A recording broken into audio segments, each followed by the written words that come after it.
Is people rounded. Yeah. Oh, that's Constantly telling people to set up. I think this is That's helps so me to neat. keep that straight. I round, even like downward facing dog, walking down near that. I was like, and I can't, You can't wedge. I can't feel it. Like I feel like my You are back is so straight, interesting that way. but like I just am like, oh, You don't feel.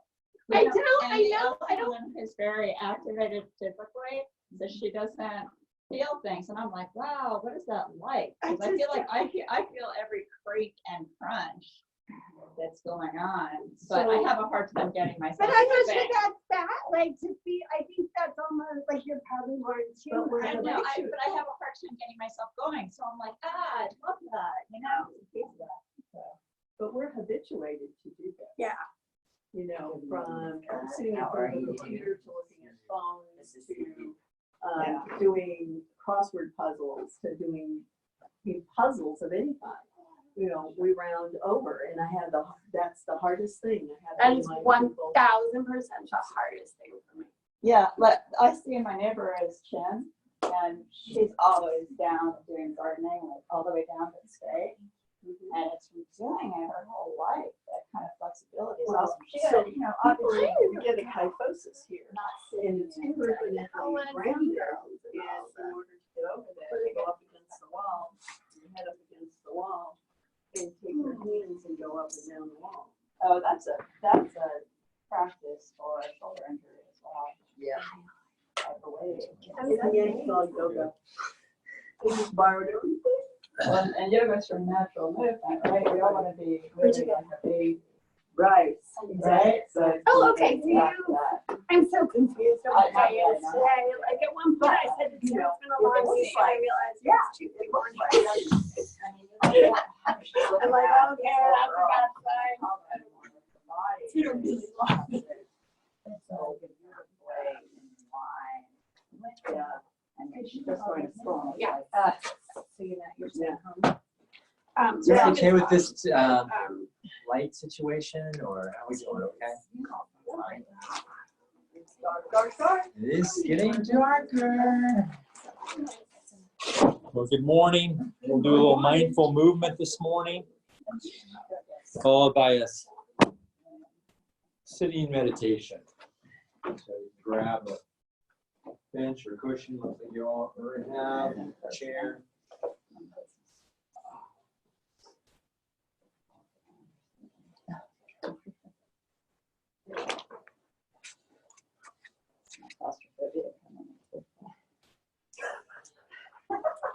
Take care of yourself.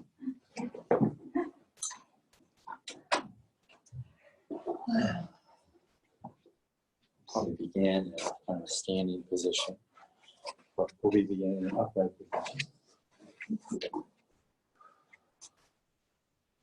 And just little some arm swings, just to up and down. Gentle pace.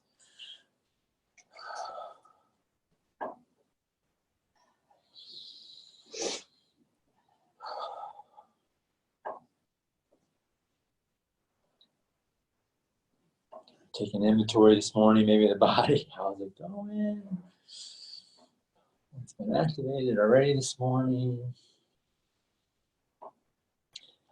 Maybe we can kind of attend to that in mountain. So, knees slightly bent, little pelvic tilt. Maybe just opening the hands just a little bit. Let the chest open up. And let's let the bellies just extend out. While in breaths, just a little softening the abdominal area.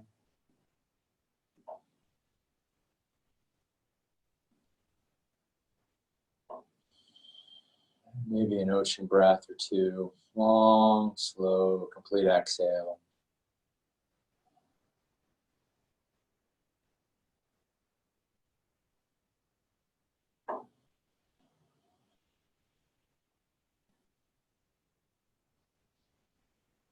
This may be the time we're kind of noticing sensations of the breath this morning.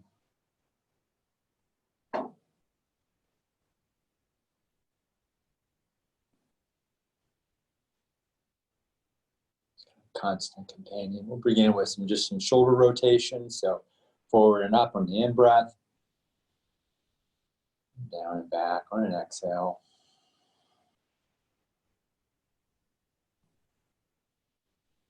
At your own pace.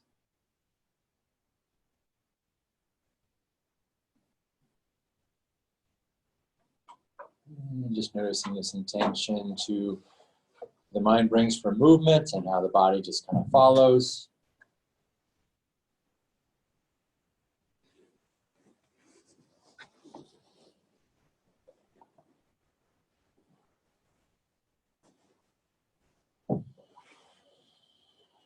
Makes sense, just reversing, so backing up, and then breath forward and down on an exhale.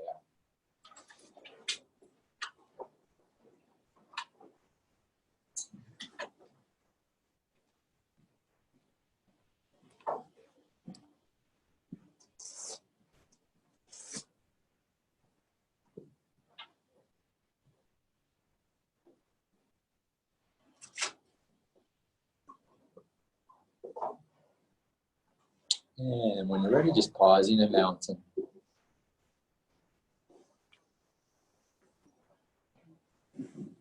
Allowing the belly to fill with the in-breath, and maybe on the exhale, just noticing sensations of the shoulder. Softening those parts that can be soft.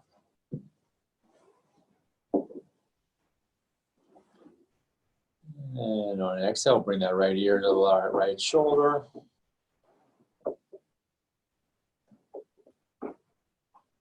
And even allowing that to stay there for breath cycle, bring it up on an in-breath and left ear, left shoulder. So going back and forth, just stretching out the neck.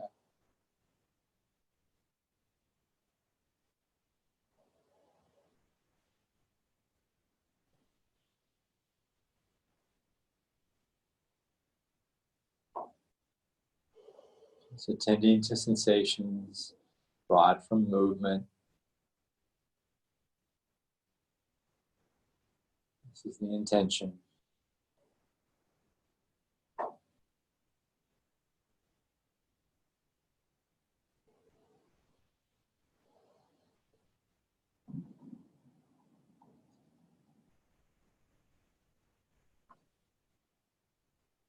And on the exhale, occasionally just allowing the softening, which may increase in sensations around the stretch. And when you're ready, pausing and mountain.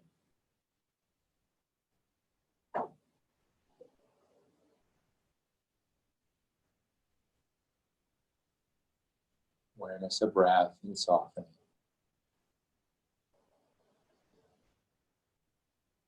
On an in-breath, arms off into a T. And some small circles with the fingers.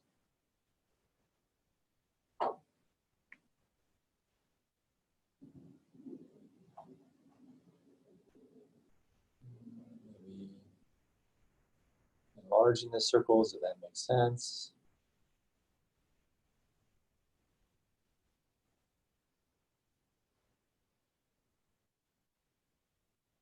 And reversing larger circles.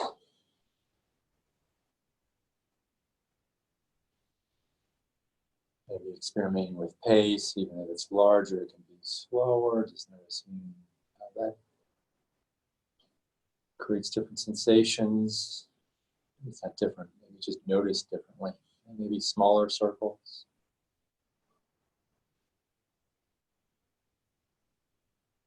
Maybe a little pelvic tilt again, support the lower back. Maybe just pausing, just arms off into a T. Noticing sensations in the shoulders and the arms. And maybe as we're exhaling over a couple breath cycles, bringing our arms alongside our body, just noticing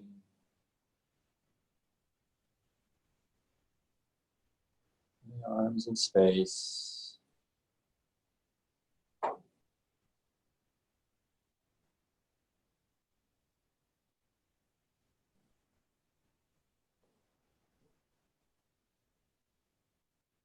And at some point, the arms face fall towards the floor, gravity being present, and just resting for a breath cycle or two and mountain.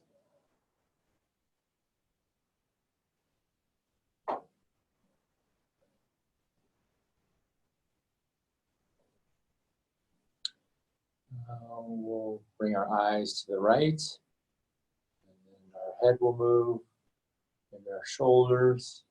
You can keep your heads forward, or you can twist them a little bit. We're gazing behind.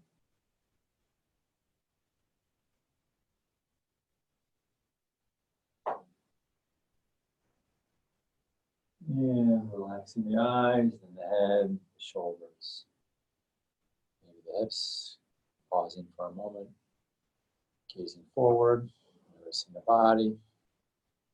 And the eyes go to the left, and the head, that's the shoulders, legs can stay forward or move the hips behind.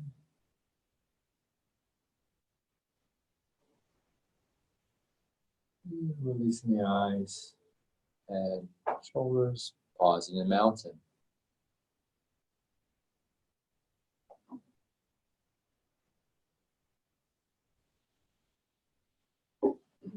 Awareness of breath, and noticing sensations of the body.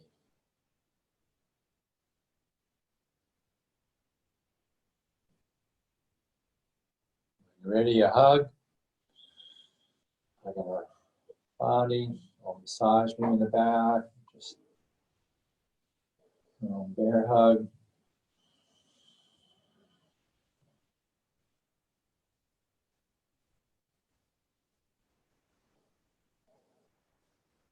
Elbows remain stacked. We can bring our fingers towards the sky and overlapping whatever we can of our fingers and palms. And on an in-breath, bringing the hands towards the sky. Elbows rise up a little bit. And on an exhale, coming down. So holding the position.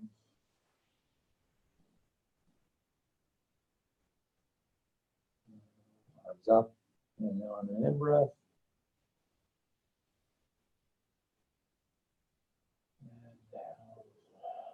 Exhale, releasing the fingers and just letting the arms swing to your side.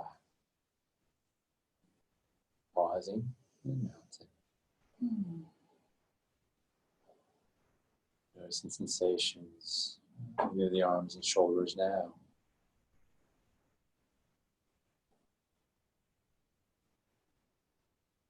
And another hug. Opposite arm on top. And some massaging.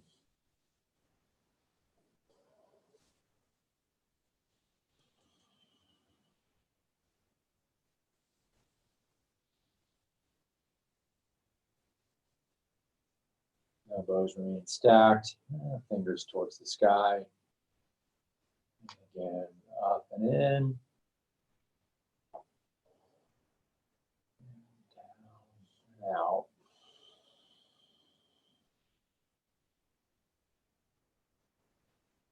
Up and in.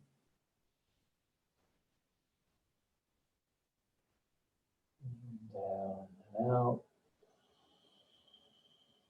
And swinging the arms.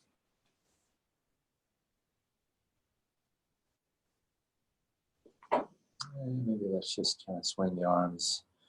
Just moving the shoulders. A little bit of the hips. And just letting the arms just real relaxed. Maybe they just kind of tap our sides.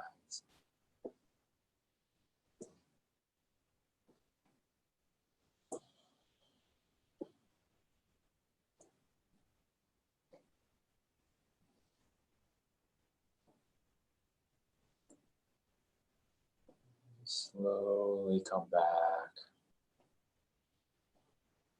to mountain.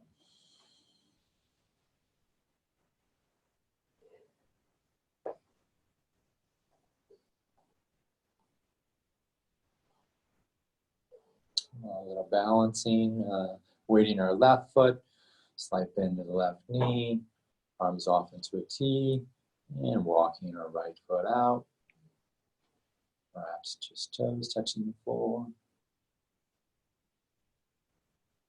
Or they come off the floor if that makes sense for your body. Softening muscles of the face.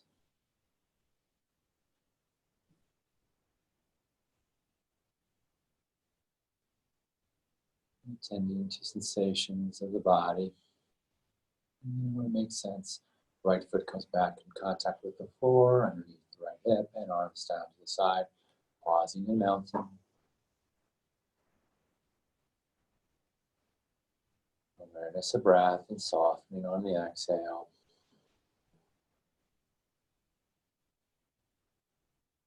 Inhale, arms off to a T, weighting the right foot, slide bend to the right knee, walking our left foot away. And toes on the floor. Makes sense, maybe toes come off the floor.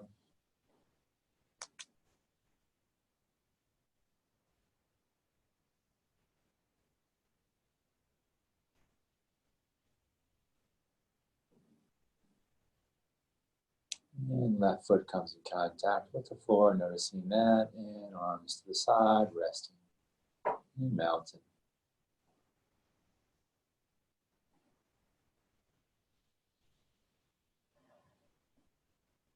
And we'll begin bending forward by bringing our chin to our chest. And shoulders moving towards the floor.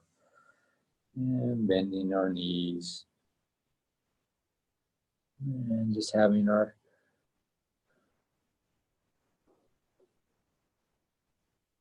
folding over, torso over and over. And just kind of tickling the floor with your fingers or knuckles. Walking the fingers over to one side of the mat, maybe the right or left, where it makes sense. Just noticing which way your body goes first. Walking it back to the center. And pausing. Walking it to the other side. Instant sensations. And walking it back to center. And maybe slowly bringing the buttocks towards the ankles, kneeling. It makes sense for your body. If not, you can move right into tabletop.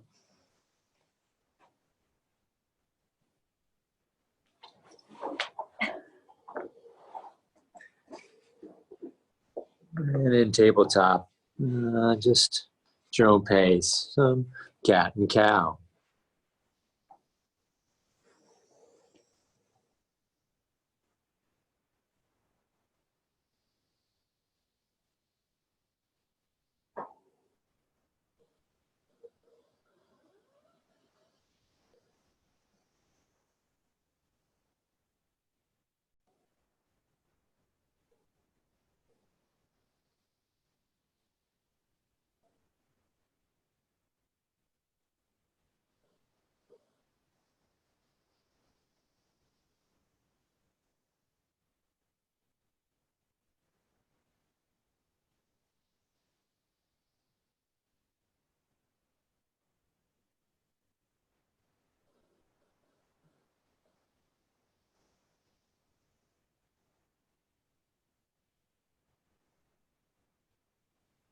And perhaps just pausing for a breath cycle and table.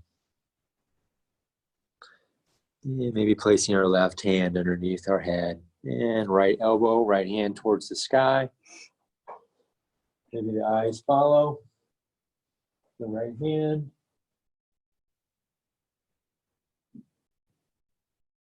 And on your next exhale, bring that right hand slowly under, threading the needle under. Back to the right hand, contact with the floor. Right shoulder, maybe right side of the head comes in contact with the floor.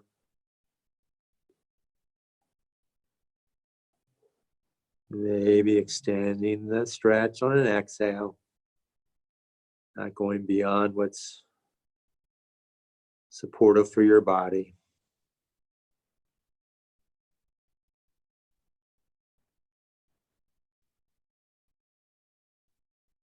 And maybe on an in-breath, coming back up into table. The hands underneath the shoulders for a breath cycle.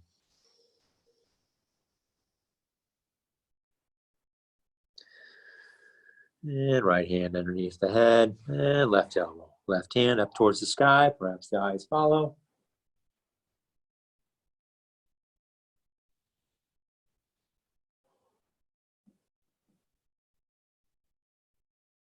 And on your next exhale, arm comes up, threading underneath.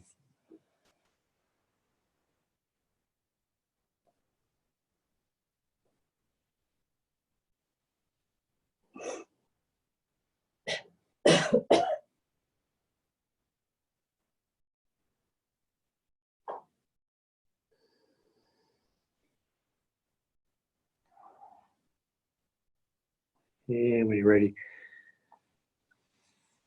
back into table. And if it makes sense for your body, maybe falling hips back towards the feet, and a little child's pose.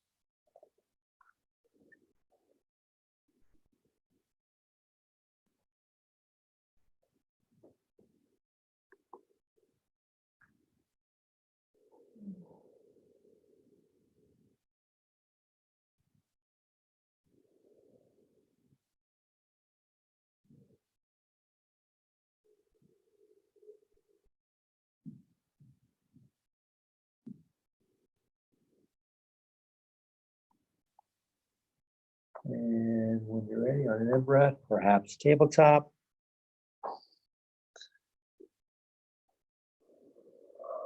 And extending our right arm, and maybe in contact with the forward left leg, maybe foot still in contact to the floor. Makes sense, right hand, left foot can come off the floor.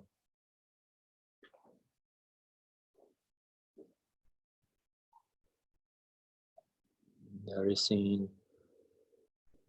all the parts that allow this position to be held.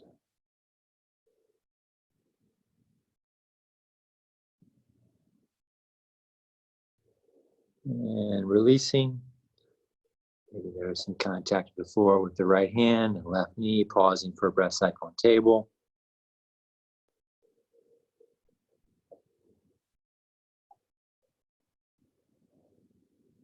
And extending that left arm and hand out away from the body, right leg out.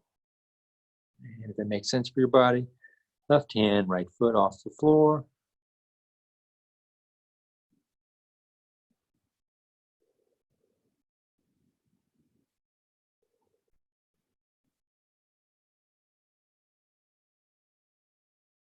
Maybe bringing some awareness to the breath. And slowly, left hand comes in contact with the floor, followed by right knee. And we're going to walk our hands away from our torso, and we're going to just notice contact maybe in the front of our legs and our belly and our chest. So our front side will be lying on the front of the floor, hands up towards our head, resting one side of the head on our hands.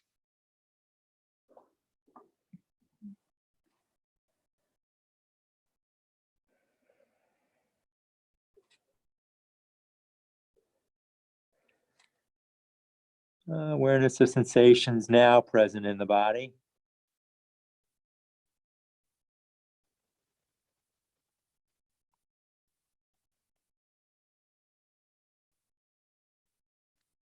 Softening those parts of the body that can be softened.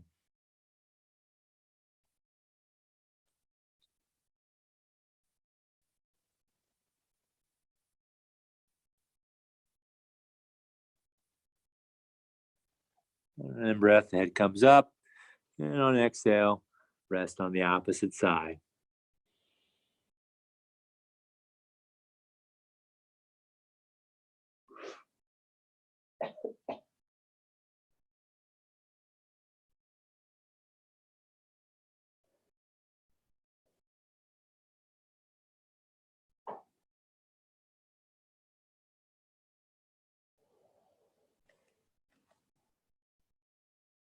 Mind wanders off, and we can just notice again sensations of the body now.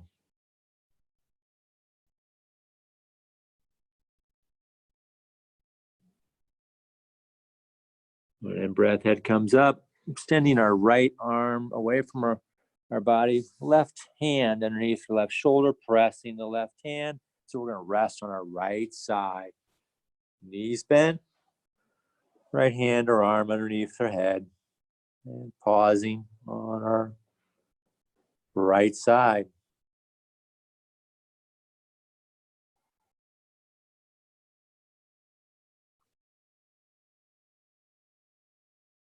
Allowing the breath to travel into and out of the belly.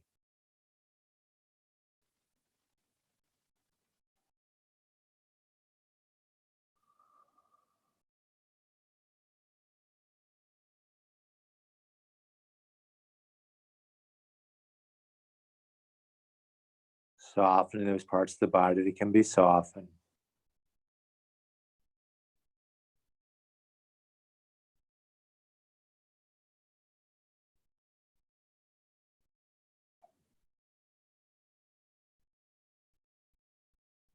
And bringing the feet in contact with one another. We're going to slowly lift our left knee up towards the sky. And the feet can stay in contact with one another, just kind of opening the legs apart from one another a bit. And just noticing the activation maybe in the left leg. And maybe over a couple exhales, slowly bringing that left knee back towards the right.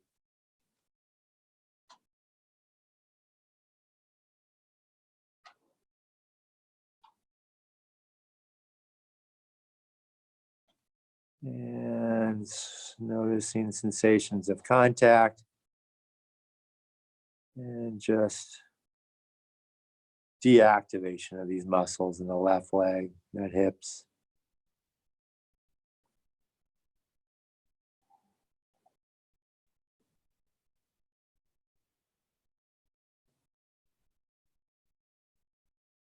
Just being aware of sensations maybe in the left leg, left hip.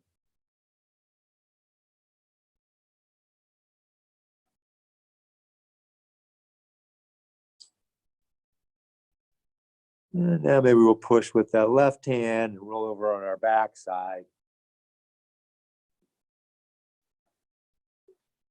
Hopping around if you need to, get back along the mat.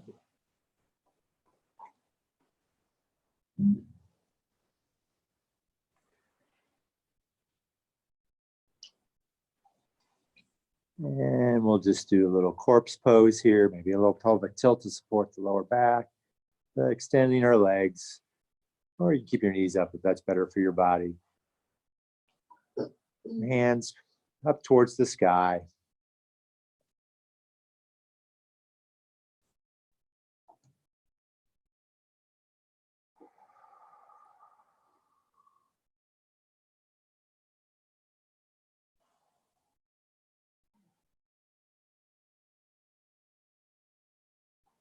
Maybe with each exhale, we soften the body. And noticing sensations now.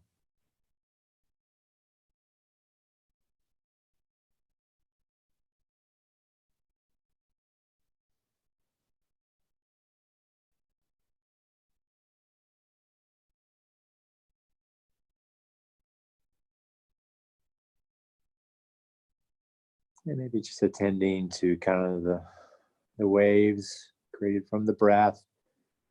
An in breath, allowing that belly to rise up towards the sky.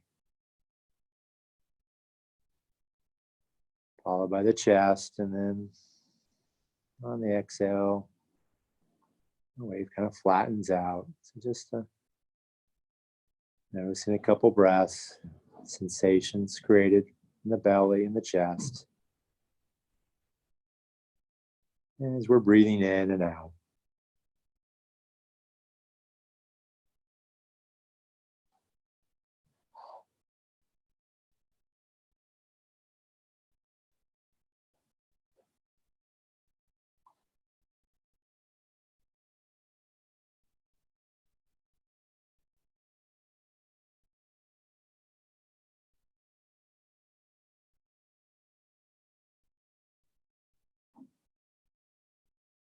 Sometimes we cannot change something that we're not aware of. So we just kind of check in on those parts of the body and just in noticing them, they allow a softening.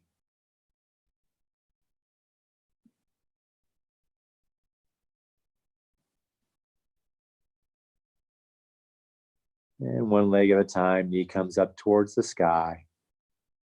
Feet on the floor near the buttocks. And some pelvic tilt, so just pressing the lower back into the floor.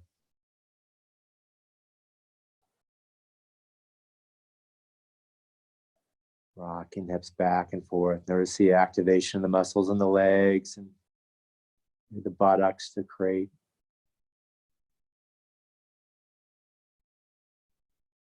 movement with the lower back, pressing against the floor.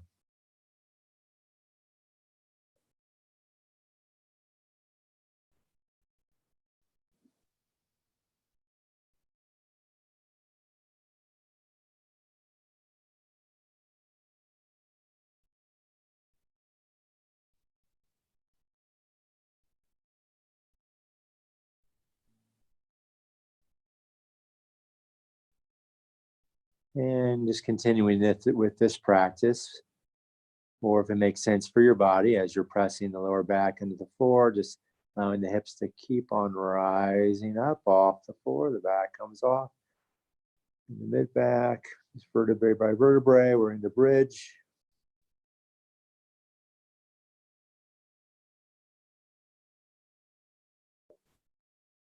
And then releasing the bridge.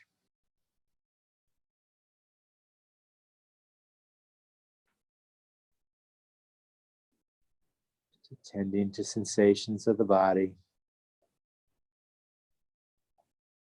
And pausing for a breath cycle.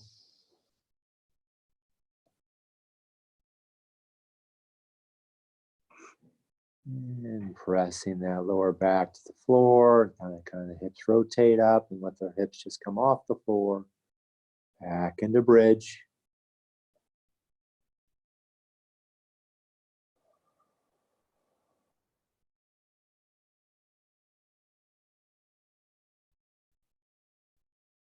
And releasing the bridge.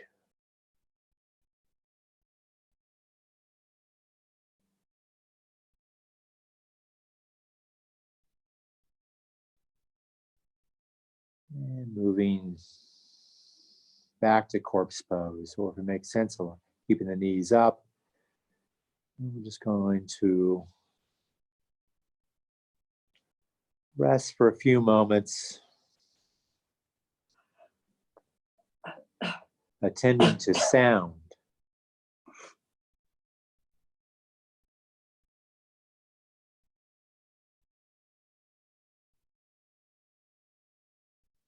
Maybe noticing the sound of your breath.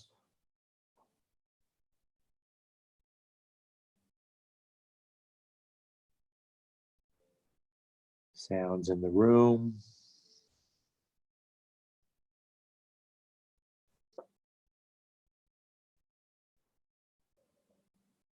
Sounds outside the room.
And directing our attention now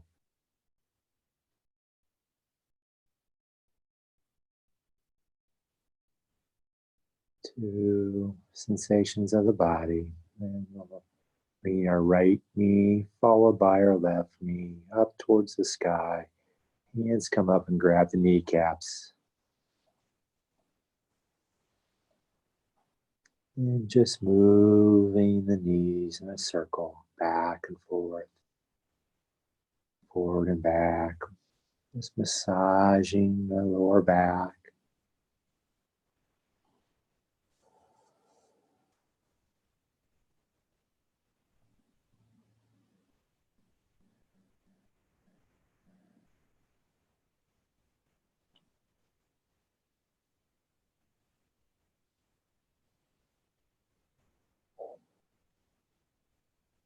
We'll still note sounds of my voice. We'll note sounds in the room, note sounds from our body.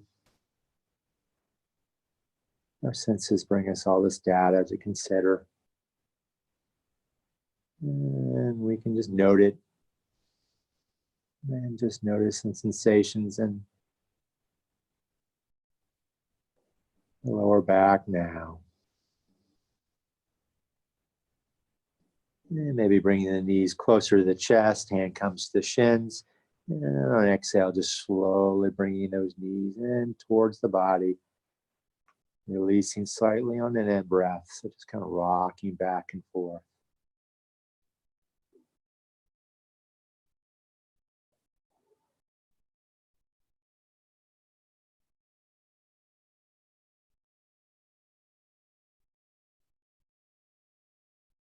We bring in the knees closer to one another if it makes sense, or pulling them apart from one another, just experimenting, noticing the different sensations created from movement.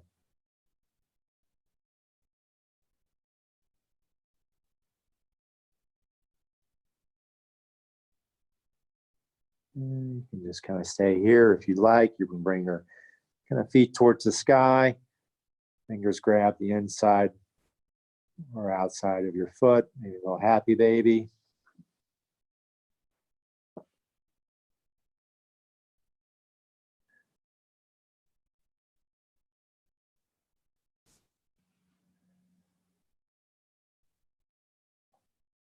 And maybe just rocking the baby, just noticing sensations. Greet the mind, maybe the back or the legs, even fingers.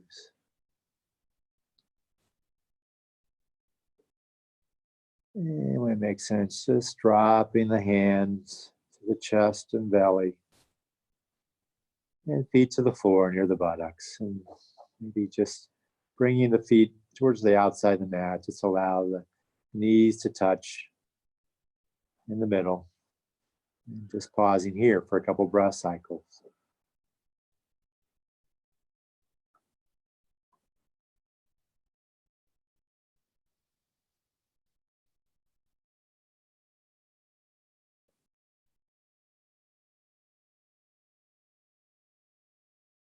Noticing the movement of the belly and the chest as we're breathing into and out of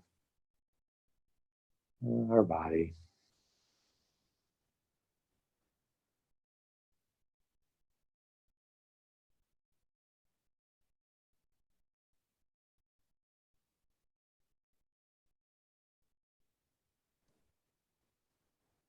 And bringing the lower back towards the floor. Knees come up towards the sky. Hands on top of the kneecaps. We're going to let our right legs fall over to the right side. Left leg stacked on top of the right. And arms off into a T.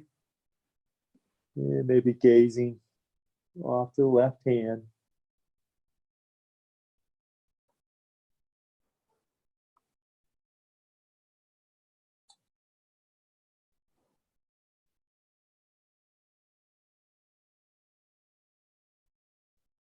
And when you're ready, that left hand and arm comes across the body all the way, grabs the left knee, Follow right hand, right knee, and we take our legs and pick them up off the floor, and they sweep across the sky all the way across the horizon. Left leg contacts contact the floor, stacking the right leg on top. And arms go back off into a T, and perhaps gazing to our right hand.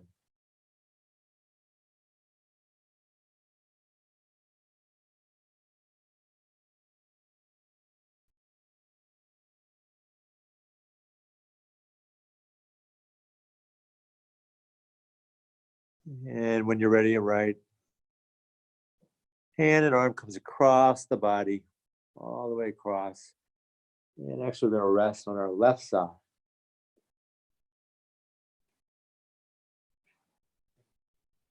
So, left hand, left arm underneath the head. Legs bent, stacked on one another. And just allowing the breath to travel into and out of the belly.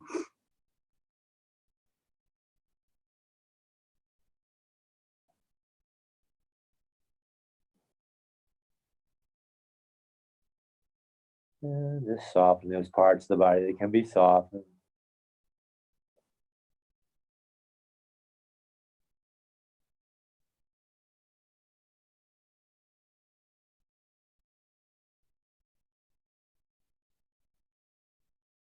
And at some point, bringing the knees and feet to stack on one another, and slowly bringing that right knee off the floor, off the left knee, up into towards the sky.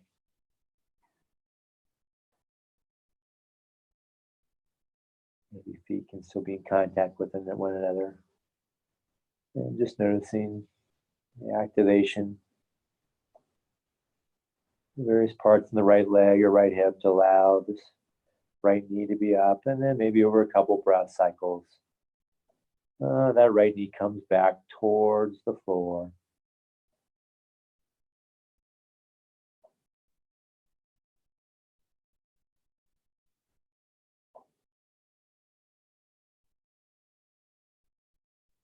Even maybe notice the anticipation of contact.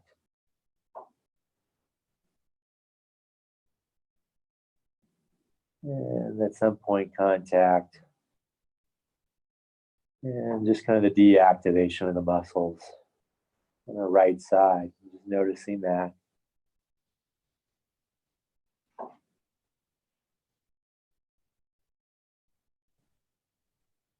And just allowing a softening.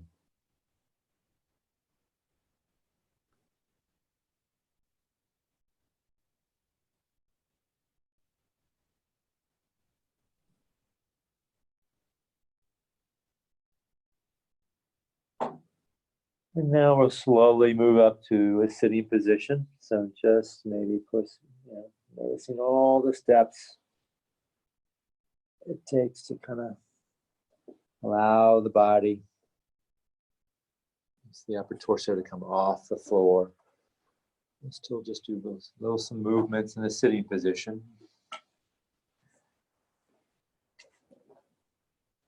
Just legs out in front.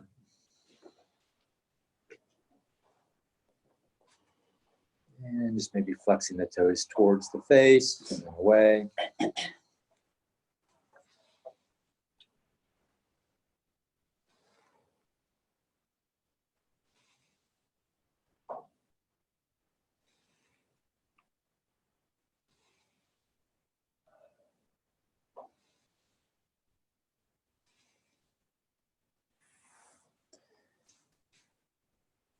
Maybe left fist or hand on the floor, and right hand and arm up towards the sky.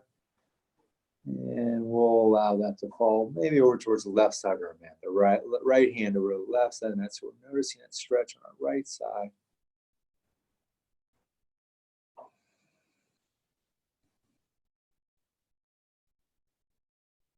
And releasing that right arm and hand back towards the floor. And it'll make contact, and when I'm ready, Maybe on an in breath, that left hand, left arm up towards the sky. And the left hand comes to the right side of the mat, just stretching out that left side.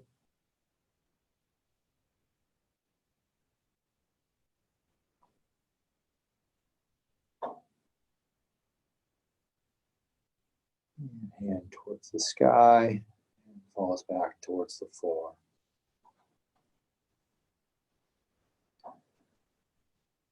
Grabbing the back side of the right knee, picking that right knee up towards the sky. Follow that left knee. And maybe hands behind our back a little bit, just a little windshield wiper, so allowing the legs to move back and forth.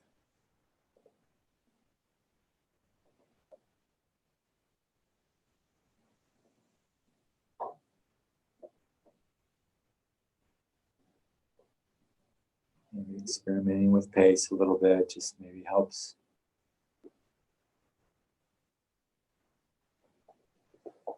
support the intention of attending to sensations in the body.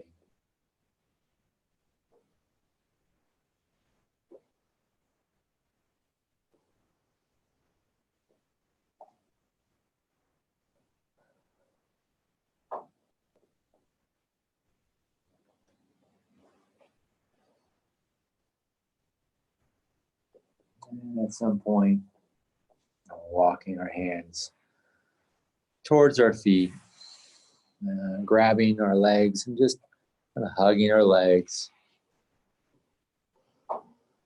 And maybe on an exhale or two, the head comes towards our knees.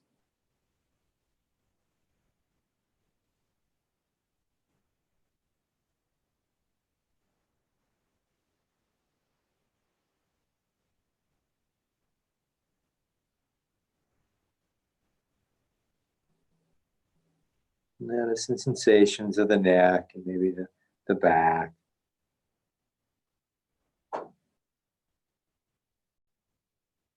Sensations of the buttocks on the floor. Perhaps sensations of our arms around our legs.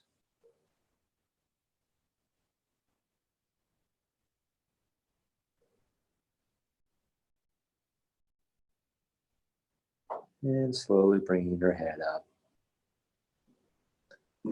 Arms release. And we're going to move now to a sitting meditation. So just noticing that invitation. Noting the feeling or body sensation, and maybe just how the body naturally moves towards this intention for a sitting practice.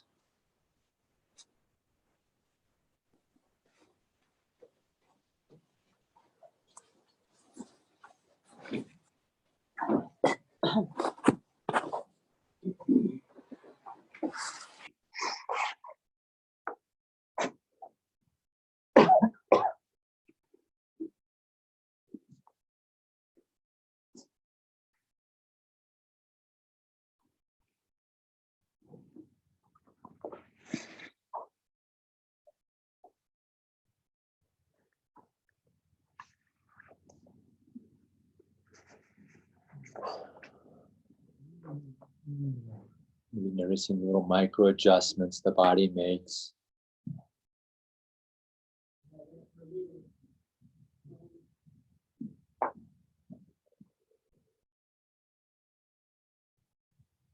To support this upright position, sitting.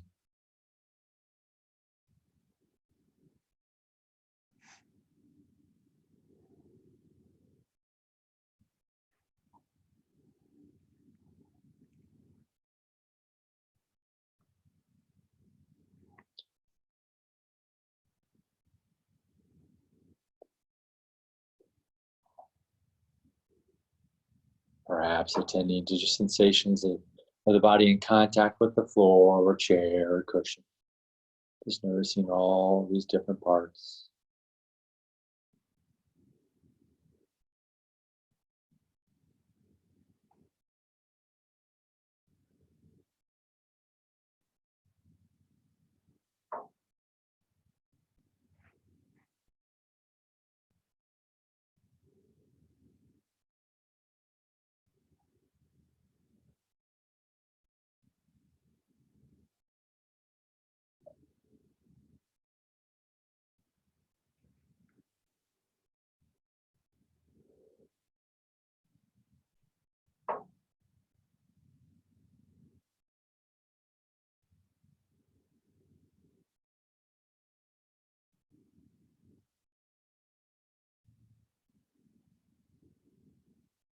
And maybe attending to sensations of the breath, if that makes sense for you.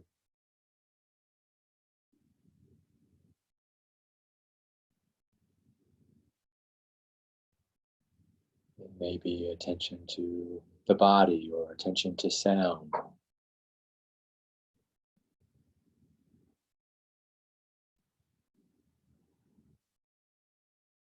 Bringing that sense of curiosity on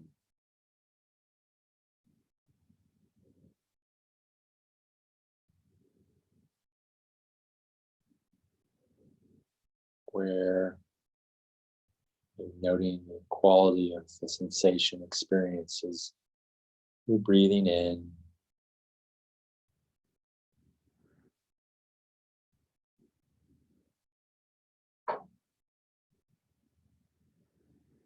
and breathing out.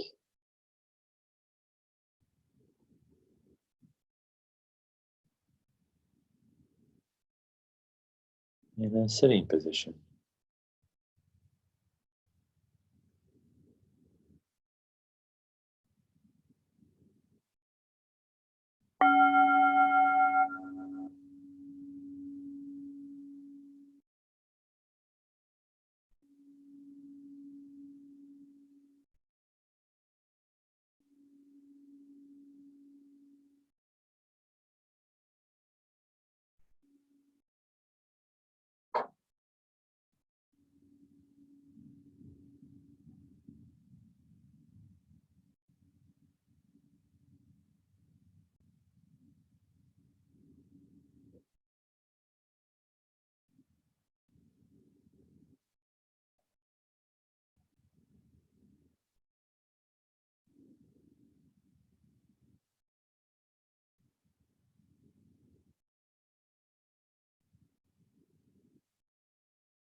And bring this intention of just noticing.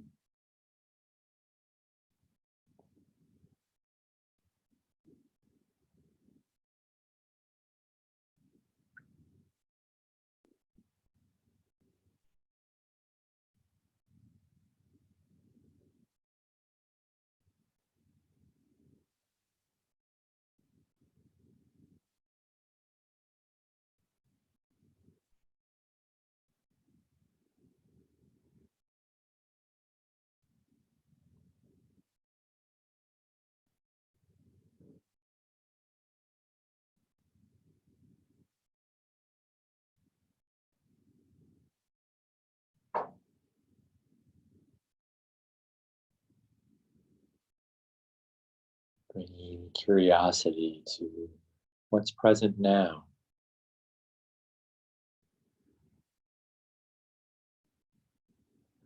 You might notice the sounds, sensations,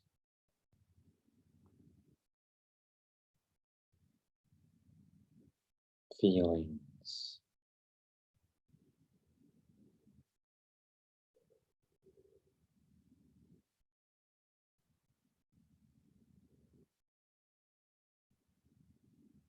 And thoughts, and all their different categorizations or categories, mind states even.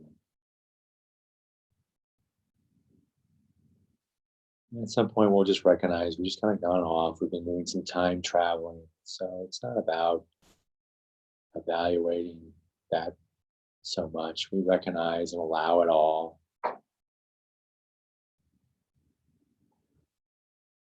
And that's that moment of recognition and allowing, like,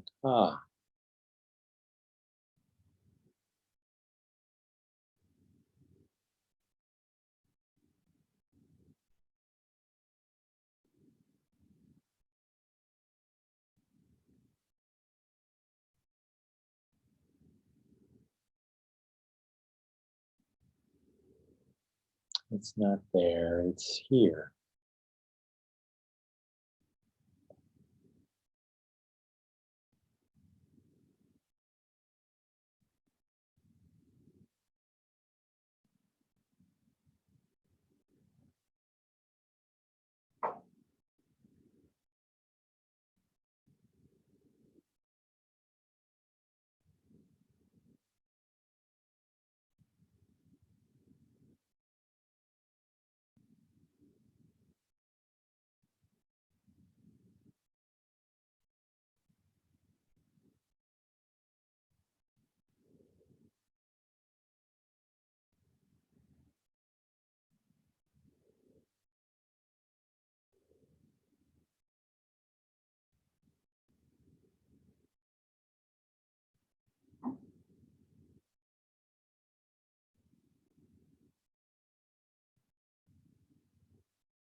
The mind will wander off 1,000 times over into story.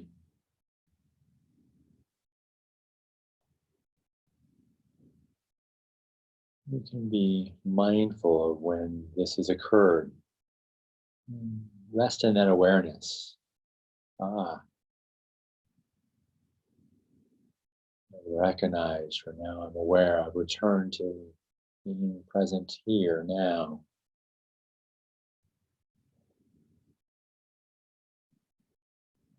The story doesn't have too much affect to it. You just kind of check in the body and just return back to that which anchors your mind again. And sometimes the stories have a little bit of affect, so we can just notice, be curious, investigate how the body's held the thoughts and the feelings. This may allow a little bit of space, not an identification with the whole story.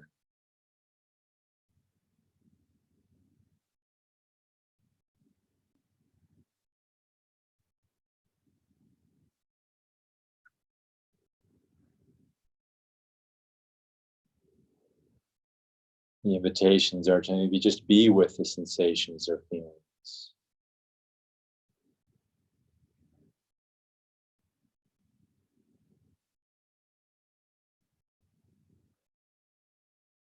Travel with them, you might say, with your breath, just to see the changes.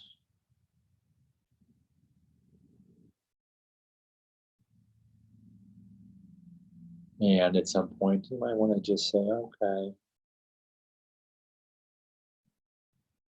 I've been on this train long enough. I might direct my attention.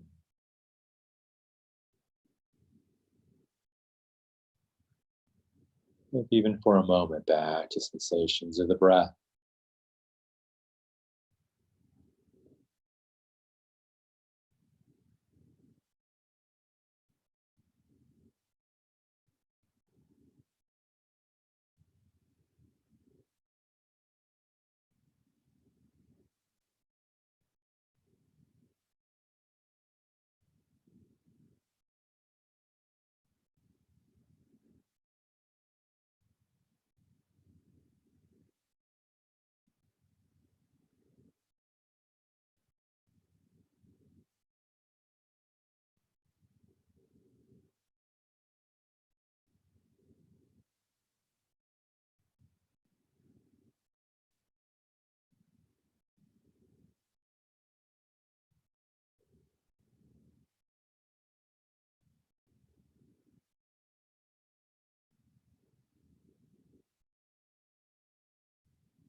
allowing it all.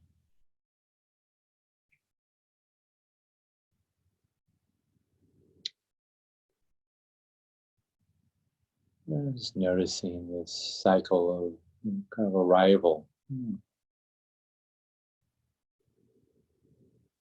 Noticing what's present now. Maybe a departure, arrival and departure.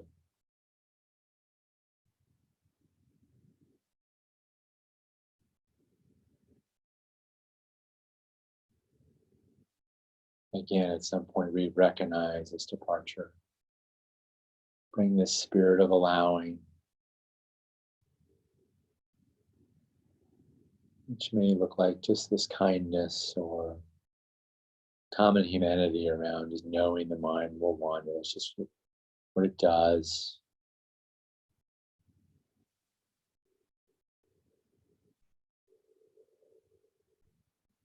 Maybe being curious or investigate how the thoughts and feelings show up in the body. This may allow a little bit of space and non-identification with the whole story.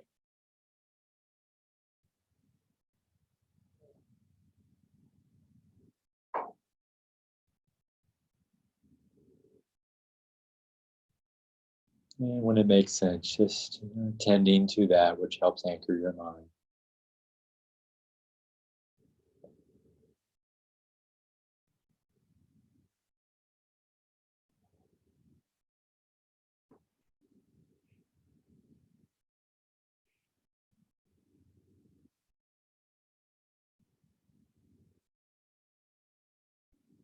As the cycle repeats itself over and over again.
in our stories of the mind, we might notice a resistance to the unpleasant.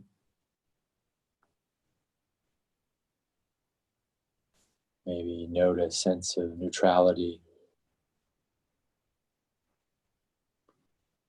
or a sense of clinging or attachment to pleasant.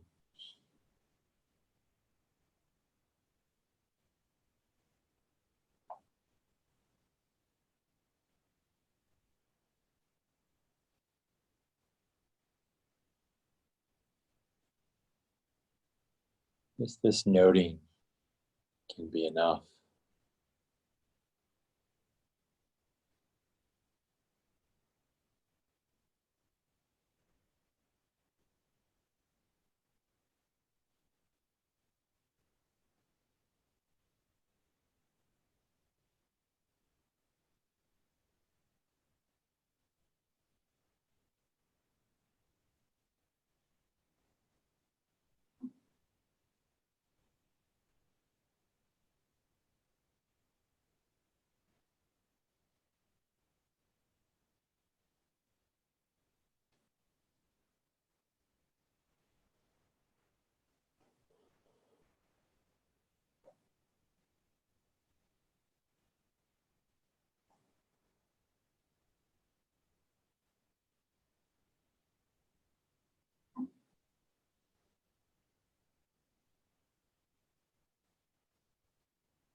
A poem by Anna Merriwood entitled Dropping the Banana.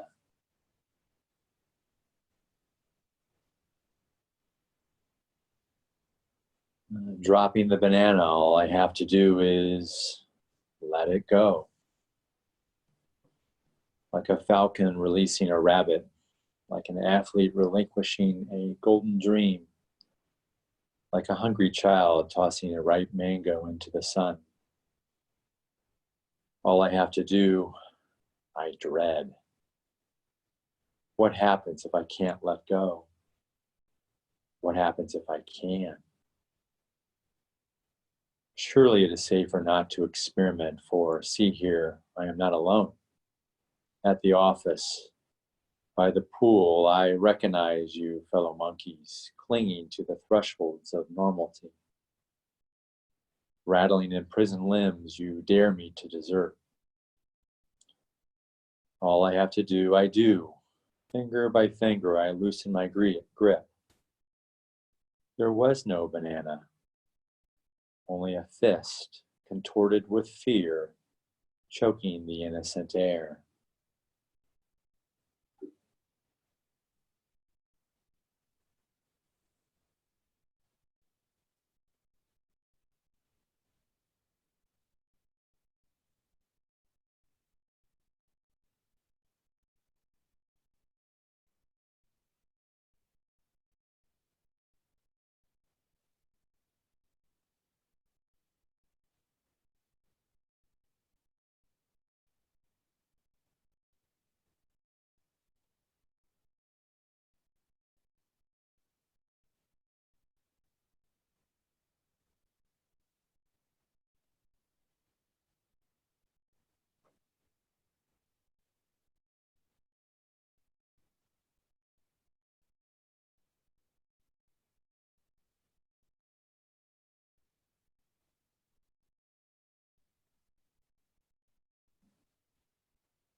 Tending to your body.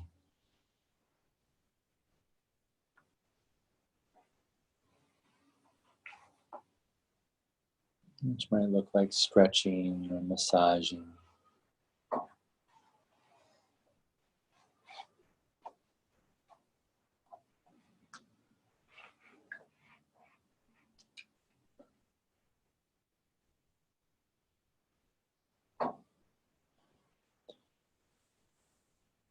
A bio break. We'll be moving to the circle of chairs in the parlor. I ask that we do this in silence, and we'll all gather at some point and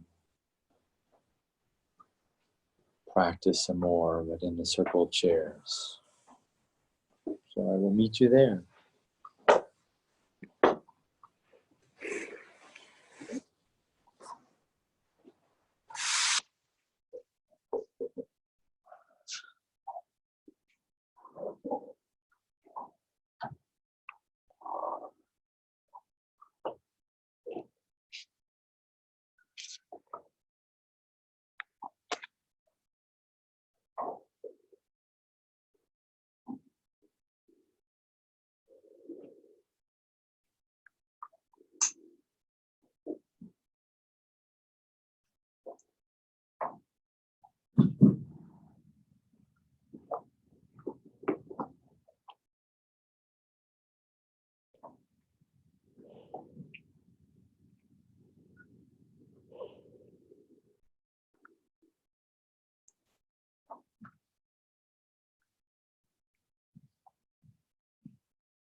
Since we're waiting, maybe we can just kind of aware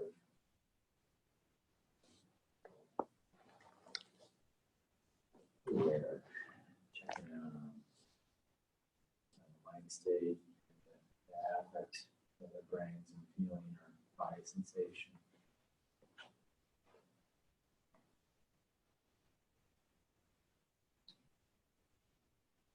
Different place, different time.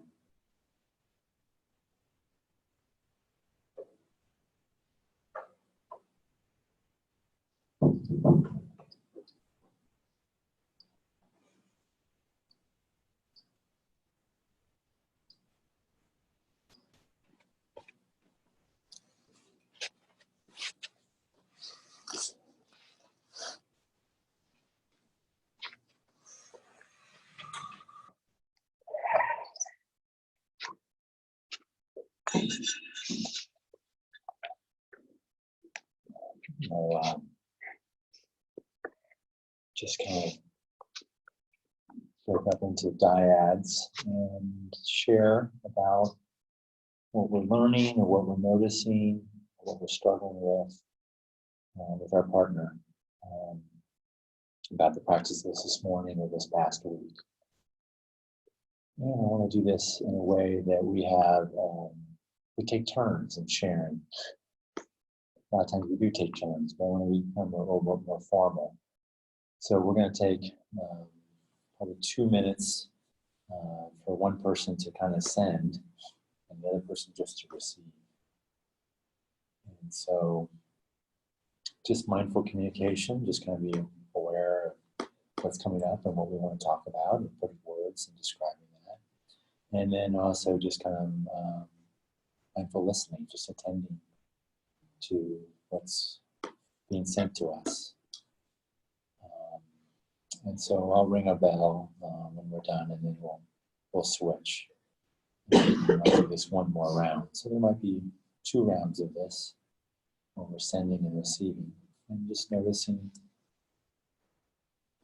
the experience while you're doing it. Is this making sense? Mm-hmm.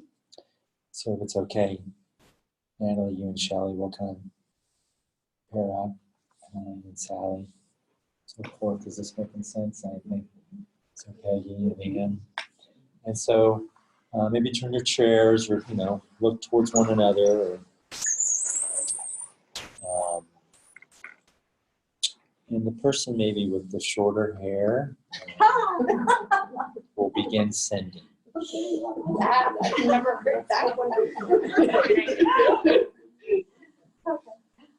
And so before we send, let's just take a pause. I just need to be aware of a breath and a softening. And when you're ready, you can begin to send, and I will ring the bell at the end of 2 minutes. And again, the person can do some nonverbal and receiving, but no particular words of the receiver. Okay, you can begin.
And then the yoga, it's really much better to get a lot of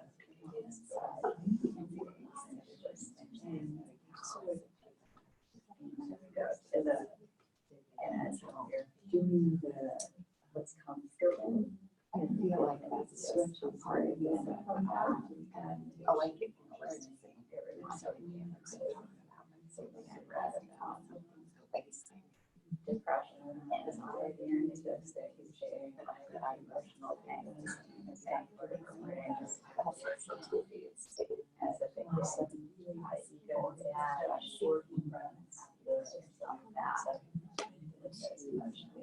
and then also really express themselves.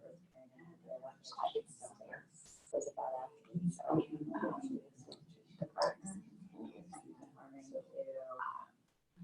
right on that way really nice to be able to that would hurt but hurt I guess it's beautiful and allowed me to relax and ride it a bit and also my girls had no this too much older about it.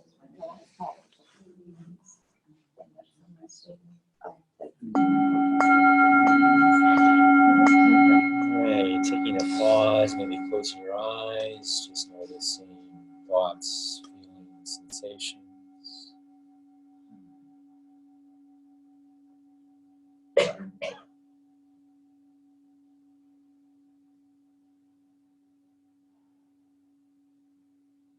And we will switch, so the receiver becomes the sender, beginning when you're ready.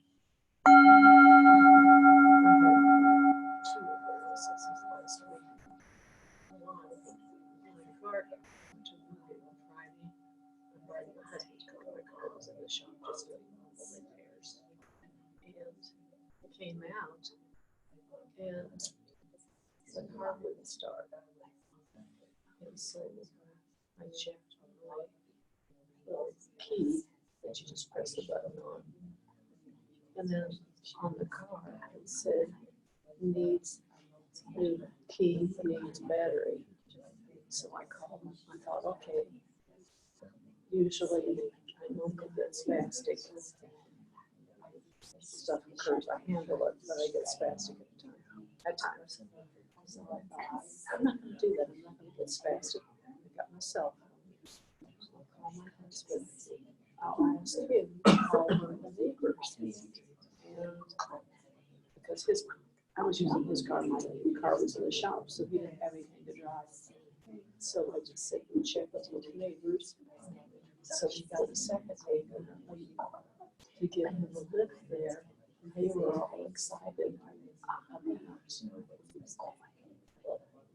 his stress level is higher because he had paid. So he's not back to his normal. Just a lot of it. She tells me I have to go there. On this occasion, I know I'm okay. The neighbor showed up to help me. It was like asking for help. She showed up, and I just let myself remain calm, do breathing. Talking to the neighbor's kind of hyper. Have you tried? She gave me 14 things I should have done. So it's kind of funny. Did you guys relax? Because whatever it is, we didn't know for sure whether it was a battery. Just wanted to slide. I thought that was funny. Before they arrived, I had two police cars checking. Now that gave me a little bit of thought. Because one kept coming back. Pausing, maybe closing the eyes.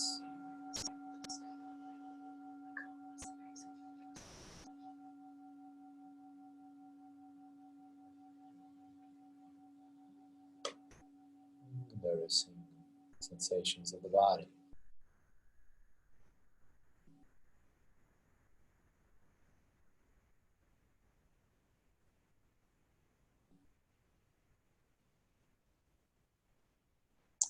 And now the first sender will be the sender again. When you're ready.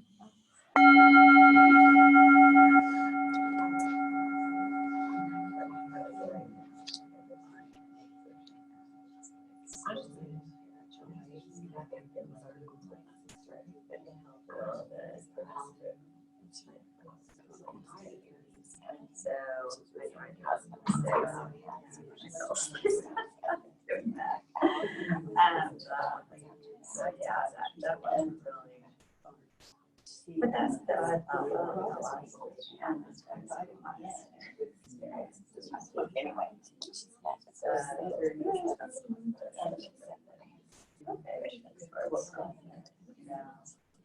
are just kind of housing.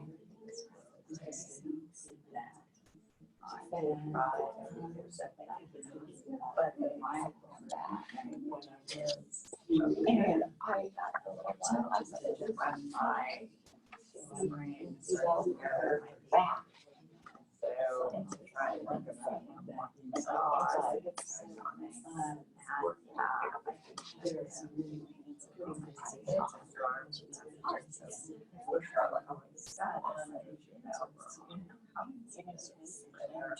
there's excited about it. And it's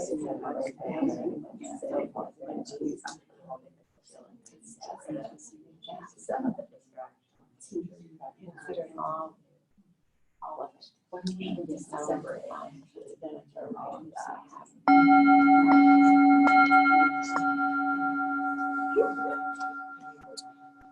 And pausing.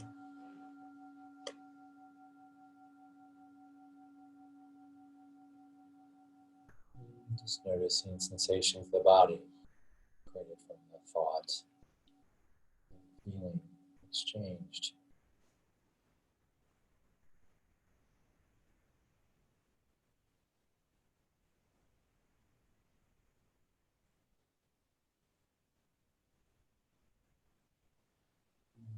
Again, a switch to the receiver will now be the sender.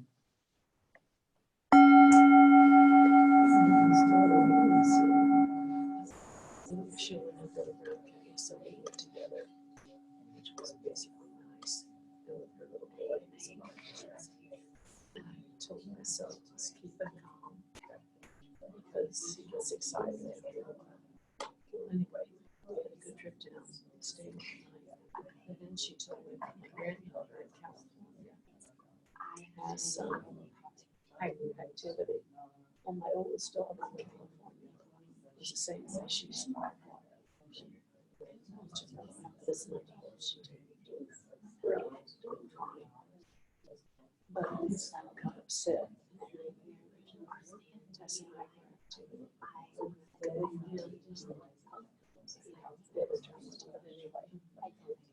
and she was having some troubles adjusting to her new school. Anyway, she's having troubles communicating with the kids. Her dad, she likes to he's always had troubles.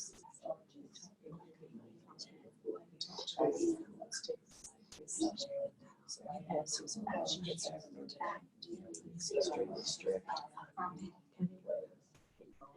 Anyway, she gets good support. Like my kids went see Richard, they got support in a small school.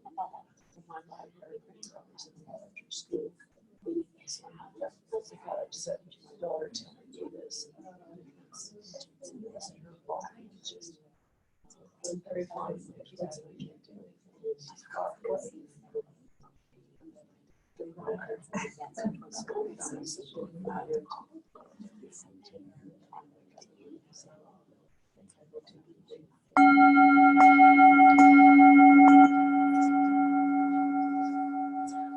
And pausing, perhaps closing the eyes.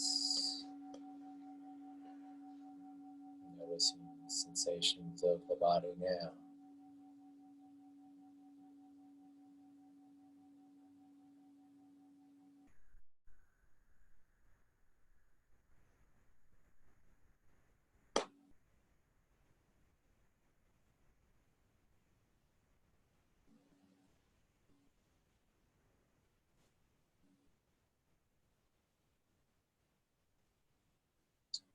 Perhaps we can move our chairs back to the circle.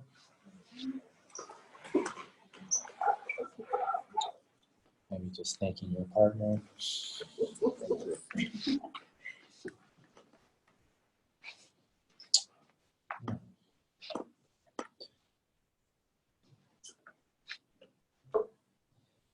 Class 6, good to be together.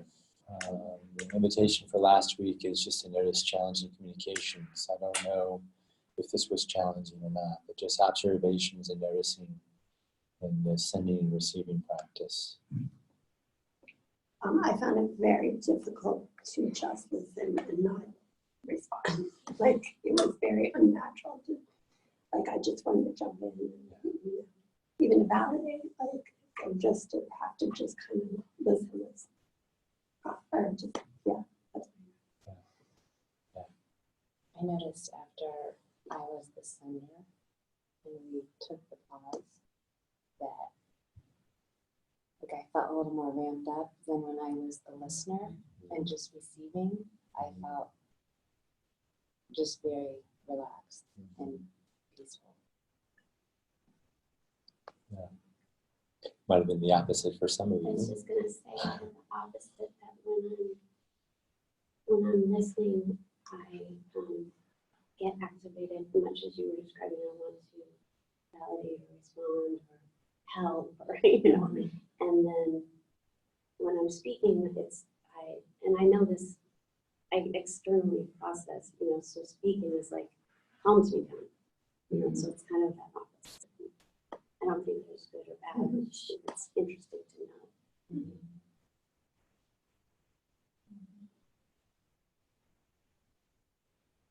And whether or not we're noting it when it's happening or when we note it when we take that specific pause. Some combination. But when we're in a story, sometimes my experience is that I'm not noticing it.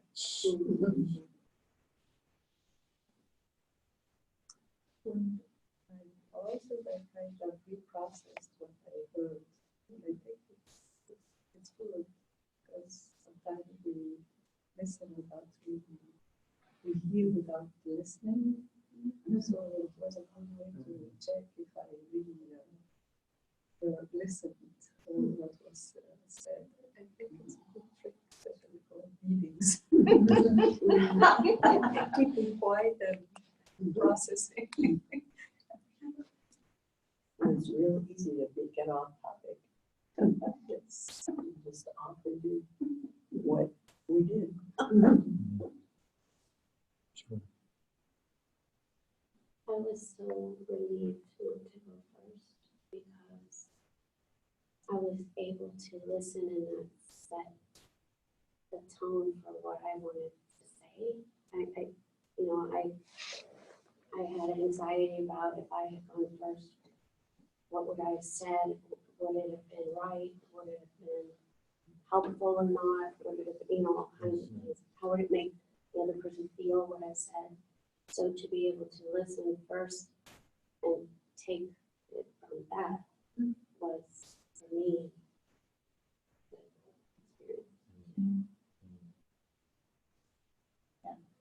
I thought of it when I was communications with my husband over our other family stress, trying to be, and we're doing better, less reactive, again, less reactive to his maybe heightened and maybe a little bit of anxiety in his voice or whatever, and just listening and trying to be, open to the positive, which is in there, to understand, which I think then feeds that back from him as well. So that's something to work on. I like, I like to stop. Mm-hmm. Good. Yeah, so we talked about some of you might have read about the stop, if I'm picking up what you're putting down here. And I'm also noticed the patterns, how we'll go off, like I don't even know how I got to talking about this, or anticipatory kind of things and performance, long-standing relationships, what shows up in those. And what showed up on here. Yeah, if we want to expand it, what was kind of noticed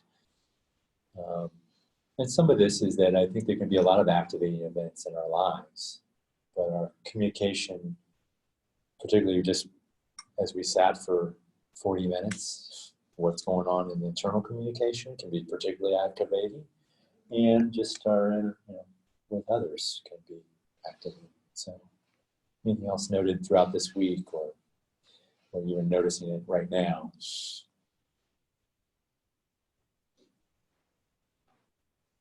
Well, I was glad that she and I have had other classes together, so I usually have no troubles talking with people because I like to communicate. But it was nice that I knew her from other classes that we had been in together, and that felt good, sort of like renewing with a friend.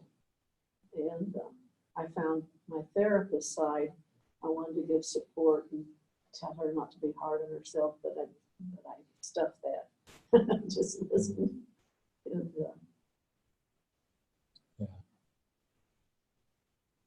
Yeah, just noticing the differences. A little bit about the kind of like pausing just to hear like ourselves talk too.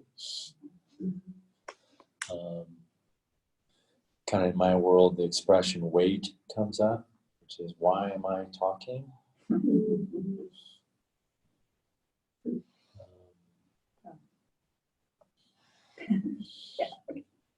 And then we can be wait and just be present and with that.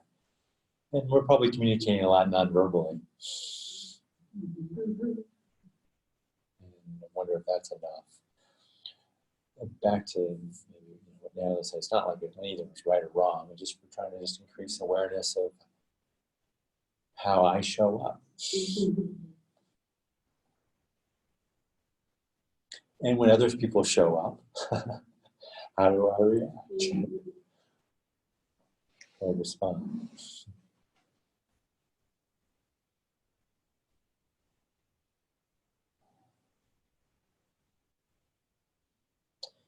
We expand a little bit more again, just checking in. We did the mindful movement and the sitting meditation for this past week. What's being noticed? What are some of the struggles?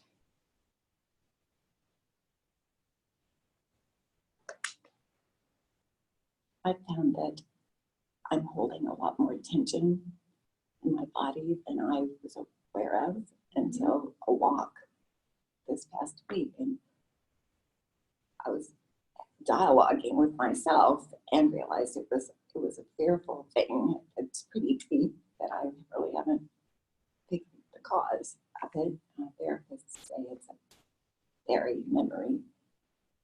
Anyway, I realized my tummy was very tight and my shoulders were clutched. And so I thought, for now, let's walk and breathe, get back to the belly breath and drop the shoulders. And the next thing I knew, there was the grip on the shoulders again. And since then, it's all the time. So it's like it's always been that way, even though I've had the classes and the practice and thought that I was in a more peaceful place, which I am, but I thought it was more so. And so to have that awareness was shocking and a little depressing. Even in our meditation, I caught myself just chest breathing, which is normal for me. And this belly breathing thing is going to take a while, I guess. But I'm determined. We'll see. But it's the awareness thing. But I'm like, okay, at least that's happened. So I'll take that positive. Keep practicing. With me as well, I realized that, oh my gosh, I don't know how to breathe. I don't know how to breathe. And this last week, I felt like, oh, okay. Oh, there's my diaphragm. That's where it drops. And I need to figure this out. But that thing, that little stool thing, just allowed me to sit and drop my diaphragm and filled up, and that kind of led to helping that process and opening up, literally. So,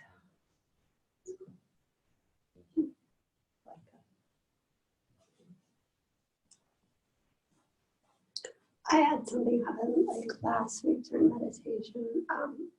Just I think what's supposed to happen, it was great. Like somehow, because I cleared my mind, like I had this issue, my daughter's school, and like this voice, just very strong. I guess my inner voice said, "You need to email the teacher," which I mean, it was just so strong, and I'm like, okay, you know.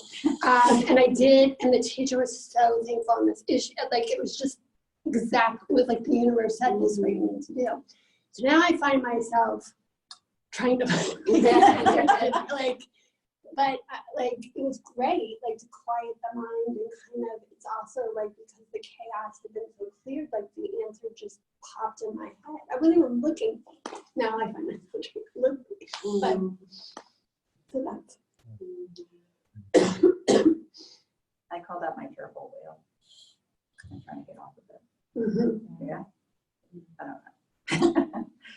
And so I made some notes and some stuff that you turned in, not too many notes, but I think that I'm hearing, and this is okay, there's a little bit of it like goal, or this is the way I want it to be, and some language, or just be careful about that. I think I get what you're saying, and this intention is just to notice, right? And that it doesn't, there's not a right way to practice meditation. It's like we don't do meditation, right? We're just practicing being in a place. And so I think that's just for me, maybe I'm speaking out of this just because it, relates to me. It's just this whole unwinding of the doing and the striving and getting it right, or and then at some point there are those moments you're like, whoa, that was pleasant or different, and like I want to receive that call again. Keep dialing in, and then the striving or wanting that, and so it's the kind of a little bit of yeah. I think I made my point. One of the things that Paige and I were talking about is like, for me, the feeling of, well, if I don't have 45 minutes to do it, then why would I do it? And that need to be perfect, but then trying to stop and recognize that it's just progress over perfection. And so my family and I left last Wednesday to go on vacation. So I wasn't here, obviously, and I didn't have the homework at the moment that we boarded the plane. But normally I'm a very fearful flyer, and I begin, like I have this process, and it's sort of like saying a prayer, saying the Lord's Prayer. It's almost like a mantra. Then I say it, and I say it, and I say it, and I say it, and I say it until I feel like I'm okay. And this time, like, I said the prayer, and then I just focused on breathing and trying to like clear my mind. And for me, it may not be right, I was calling it my seated meditation. And I found that it was so calming and so peaceful that I didn't go into my monkey mind and projecting, and it made for a much more easy time, both going and coming back. So that seemed like progress. I hear you talk, Laura. Back to the dropping the banana. Oh yeah. Yep, very well. Okay. Yeah. And then we'll pick it up. Yeah.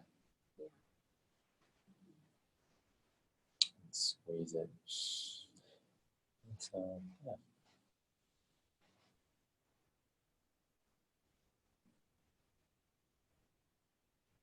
In both of those stories, I'm reminded of my experiences where I had a real strong attachment to a certain outcome, and it wouldn't happen, but then the dividends paid off all of a sudden a different time later. Like I got a message when I wasn't trying, or it came like that intuition of this will calm me down. Like I didn't even know that was what would happen. I just tried it, and then, you know, so that always reminds me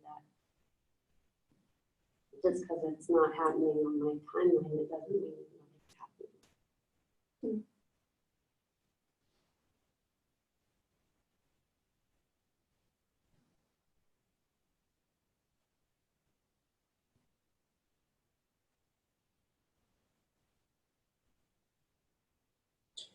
Well, as we enter week 6 of practice, I think most of us are gathering on Sunday, so that will be a day of practice. And I would imagine we're still working out the time and the place. And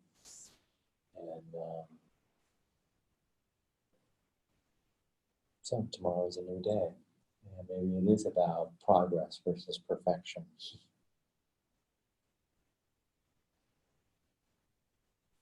My daughter and I went to Brown County over for 24 hours, and she told me, she said, "You don't advise me so much anymore, and I think it'd be fun if we would travel." And I said, "Well, I'm glad I'm not advising you so much anymore." So the 5-year-old, 3 of us went, and so she picked out, she's very analytical, she works at Lily's and very scientific introvert, and she said, "I got a really neat house, and it's way out in the country." Well, I didn't process that, I didn't think about it. So we kept driving and driving out of Brown County on these remote roads with no lights. I'm thinking, I don't like this. So, and she was all excited. She's a quiet person, loves silence, and I'm the extrovert. So anyway, we finally found the house, and there were no houses within a couple miles, which I didn't realize I didn't like that at all. I mean, I'd known that before, but anyway, we had dialogued about where we were going to stay in the past. We'd stayed in motels and stuff. And she said, "Isn't this great? It's so quiet here. There's trees all around. You can't see another person." And all I said to her was, "Yeah." But I thought to myself, okay, get over this. Nobody's going to harm you. You've got your cell phone. You're a big girl, and you're supposed to be stronger than she is. So I went and made myself meditate. And I just sort of gave the anxiety over to God or the universe, to my meditation. And so I didn't say anything more about it, and it felt more comfortable. And so anyway, and then we slept through the night. The next day, she said, "You really didn't like being out there." And I said, "No, I didn't. There were no lights around anywhere, you know." And I've had childhood stuff way back with an angry Italian father. I've had therapy for that, but it reminded me of some of those times after my mom died and he was angry. But I made myself get over it through meditation. So we had a nice trip together, and she said, "Thanks, Mom. It was nice being with you." So that felt good to me, that I was able to adapt to her mode of the journey, being more quiet, less people, because I love being around people. I was thankful for the meditation because it kept us connected. And she said, "Well, we can do this again." I said, "Yeah, but more into the city." So again, I'm hearing being with, you know, the arrivals, pleasant or unpleasant, the stories that create some activation. We would like to maybe get rid of it or be with it more. These things that occur, and we're just practicing. Here it is. I'm on the plane. I'm in the countryside. I'm talking to my partner. And boom, the stories start, right? The bananas, we squeeze. We want and desire and eat it, or want to get rid of it. So one thing that helps me a little bit is that the sense of like, well, I'm noticing the activation from the story right now, which could be pleasant or unpleasant. There's a part of me that also says, I don't know, the story is usually longer than what it is right now. It's usually a narrow story. You know, I can expand that lens a little bit, or that's helpful. How to do that, I guess it's this idea of equanimity. You know, is it good or is it bad? And so this story helped me, and I'll read this.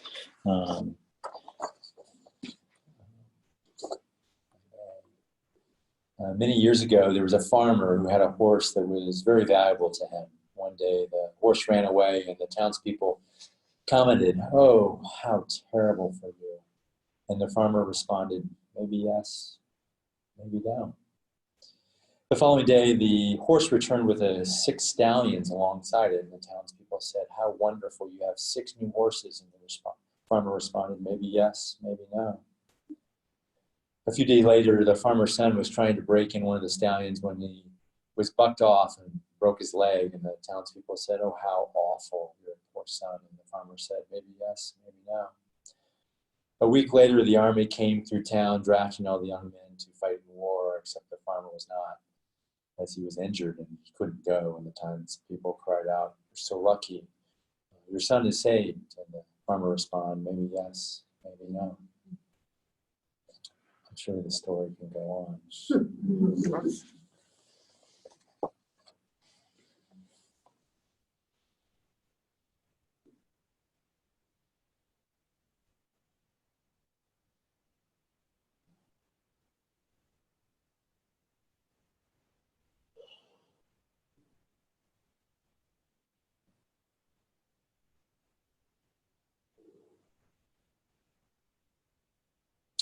And so, we're just trying to notice the activation, maybe the reactivity that occurs from the pleasant and unpleasant. And again, maybe not allowing. So in that spirit of just allowing, yeah, of course. And that kindness, maybe that the allowing gives, maybe investigating in the body as we just did. Okay, pause and investigating in the body. And that's maybe enough for things unfold. It's just noticing. Maybe it's that moment of awareness, like, okay.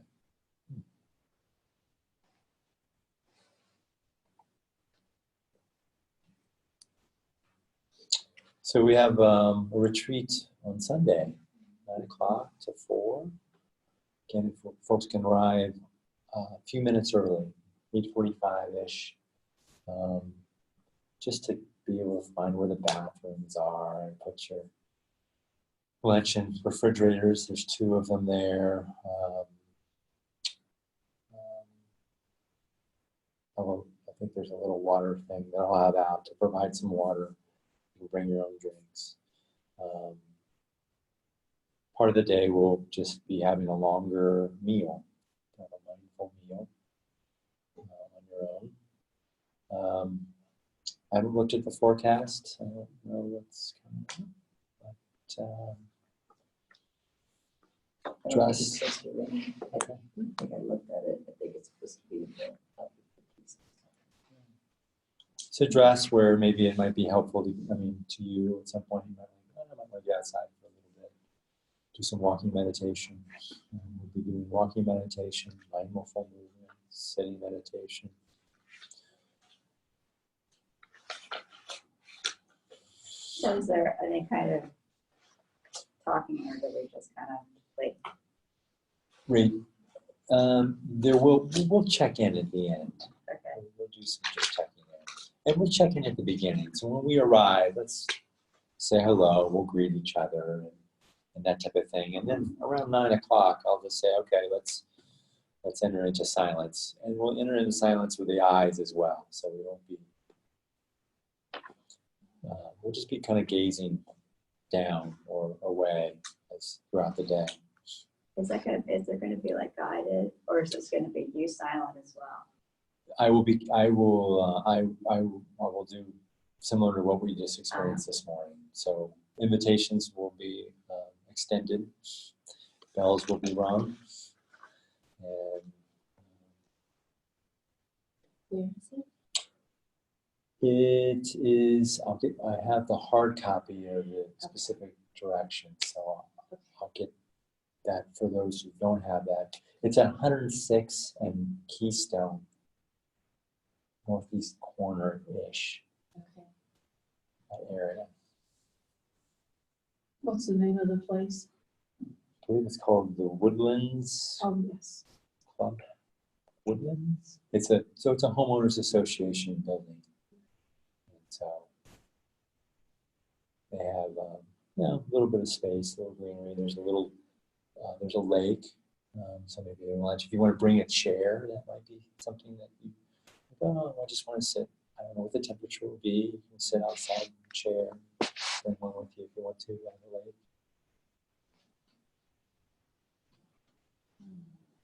I hope that I see you not be on, because today it was a little bit hot at the beginning, because I didn't mind, it was nice, but then the AC kicked in and it really bothered me. Okay. I didn't put the blanket as usual, and I don't understand how they can put the AC and the heater at the same time. At the same time. And you're sitting right up against Yes. the window. Oh, yeah. It works.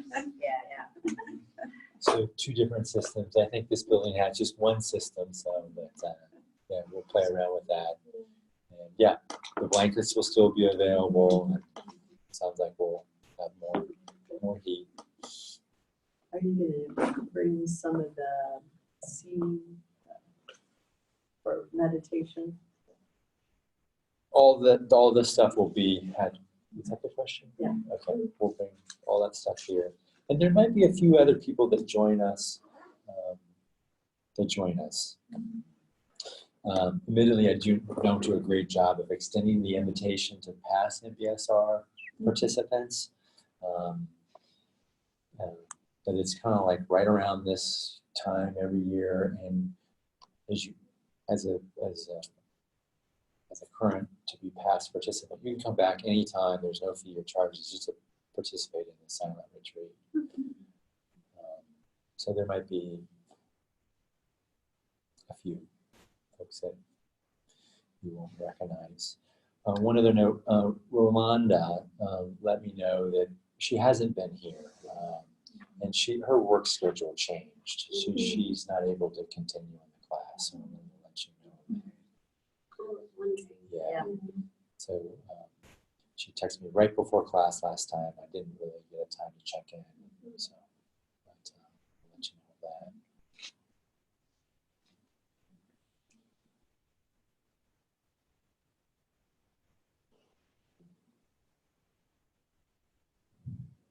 So should we bring like yoga, like everything we bring, we should just same thing. Yeah, kind of same routine. Is it like carpeted or is it hard floor? It's carpeted and it's hard. So like Hard code. hard carpet, yeah, Hard it's good to carpet. know, like a nice Yeah. This blanket. feels like soft to me right now. Yeah. Will the room be warm or cool? I'm hearing a second vote for a warmer room. Yeah, we'll warm it up. The fireplace. There is a fireplace in the area too, so.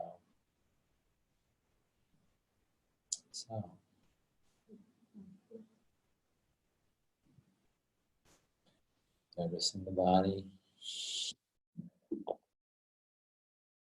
Sounds exciting. I mean, exciting not to talk.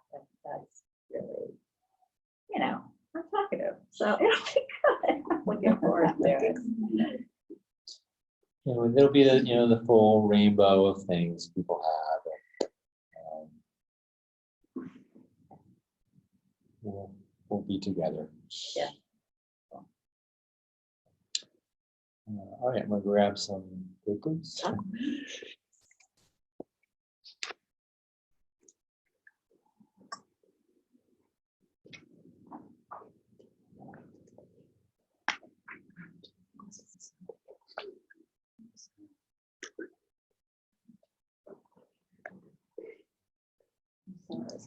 Sunday.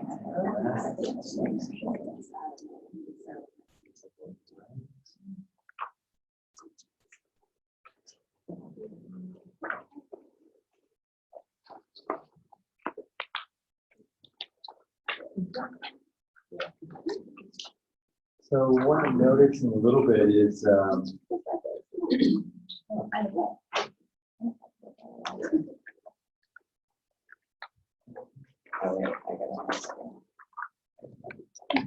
Anybody missing feeling overwhelmed?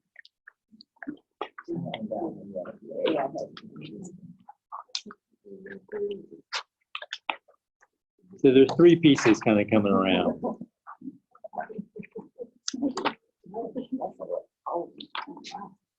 One is the story I just read around the farmer at the top. The second one's about rain, and then some invitations. And some invitations for the week, which are mindful movement, and or the body scan and continue.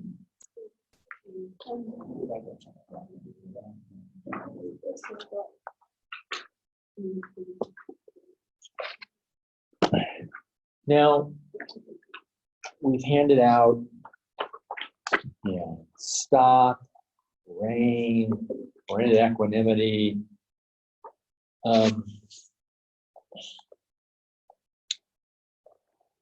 Take what works for you, leave the rest. They're just some ideas, and hopefully they just bring not the specifics of what to do, but maybe an attitude. So I'm just, because this is me a little bit, is that I'll read this and I'm like, okay, I've got another acronym to practice and work on and do or something. So I think you've heard some of this language, maybe not the exact words, but hopefully kind of the attitude or the invitation. So I'm just saying, like, you don't need to read all of this, just continue to practice. It's about the practice and just being with it all.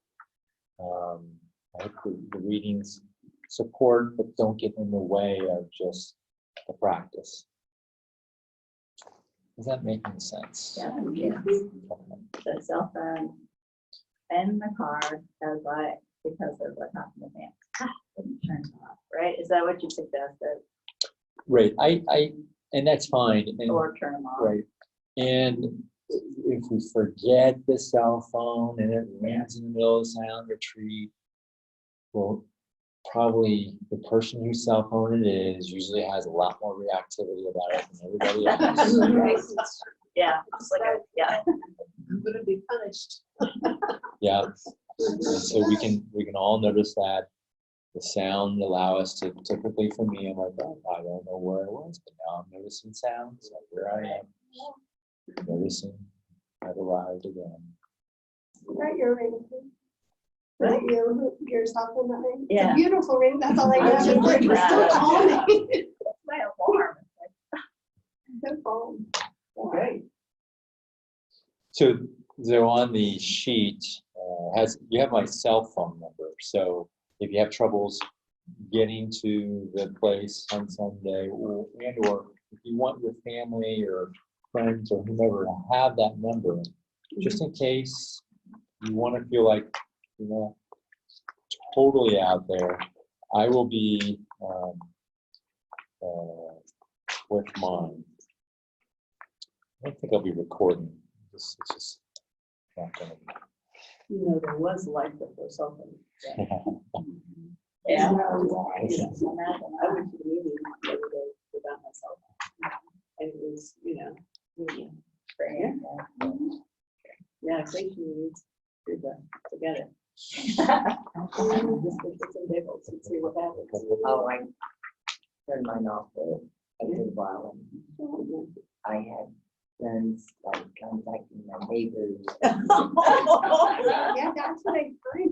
I mean, I had some family members that were like, and maybe it was choosing that to my husband. I mean, they were just kind of like reaching out, like, Yeah. okay, where's mom? Why can't I get her? Why can't I get her jet like that? But it was like, I just turned off, I just wanted to go on it. Just turn off my phone for a while. So we're wired for connection, and we're wired for reactivity. And so, and we can see it itself, and particularly everywhere else.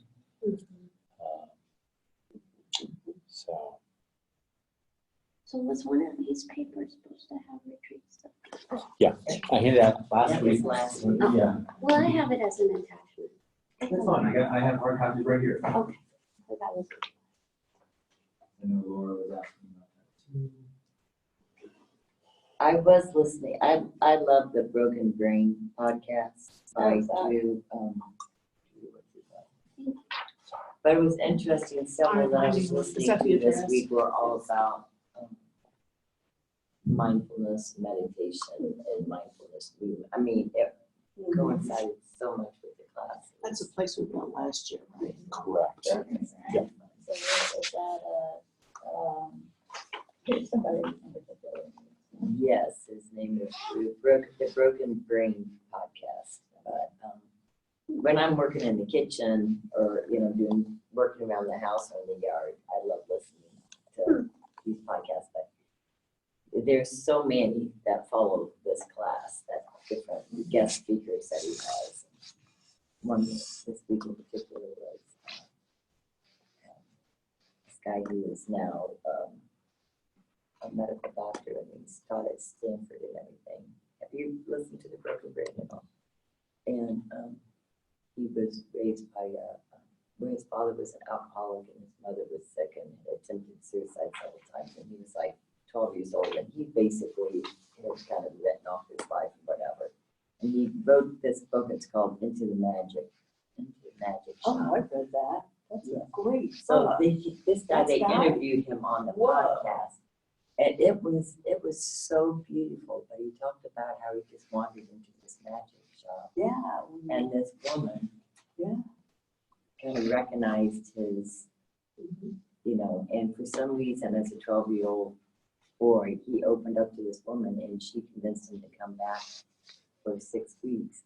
And she actually taught him like mindful movement and breathing exercises and stuff.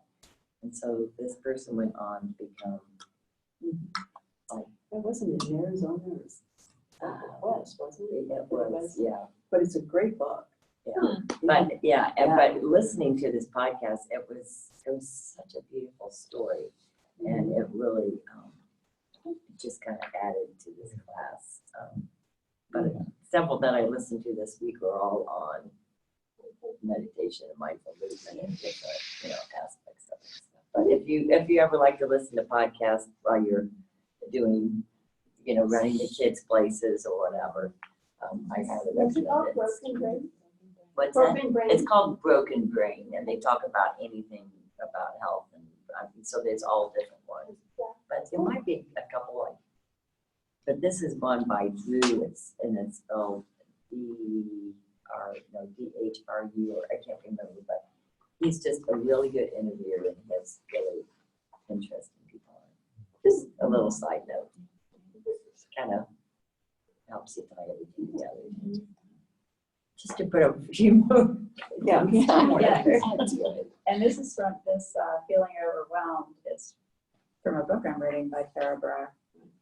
And she's, I've listened to some of her guided meditations. And it's turning out to be really good. And she's a Buddhist. And she's interesting. There's a lot out there, A lot. and that is changed. And there's always been a lot out there, but here we are able to connect with it all. And so it's back to balance. It's like, okay, how do I balance this all? And I think that what's helpful is that maybe in class 8, we're going to give ourselves some time to like what's been helpful for me and share even more. So think about that a little bit, about what's been helpful for you, and we can kind of throw all the ideas out there at the class 8. Okay. Trying to think about week 8. All right, our time has come for transition. Maybe we can just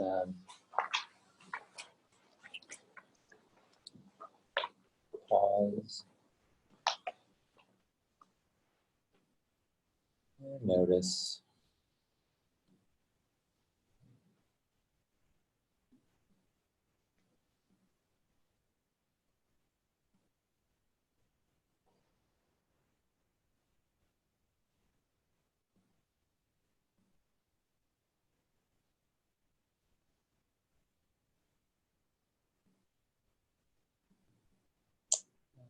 Today, until we meet again, may we be safe and secure.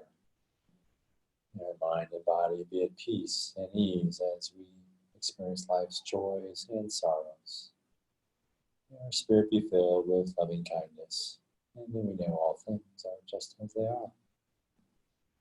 We will see you on Sunday. Thank you. Although I think there's one person that said they can't make it. If you can talk to me after class, that'd be great. Okay, that's great. All right, thank you all.